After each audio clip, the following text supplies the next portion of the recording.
ruínas de uma paixão.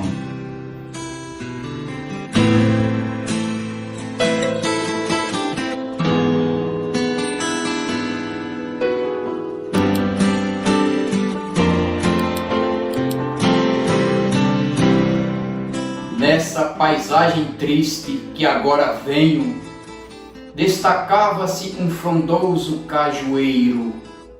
Foi a sua sombra o modesto picadeiro, no qual desenrolou-se um amor ferrenho. Nessa árvore foi traçado um letreiro, e nossos nomes escritos sobre o seu lenho. Dentro de um coração singelo desenho, rabiscado pelo meu amor primeiro.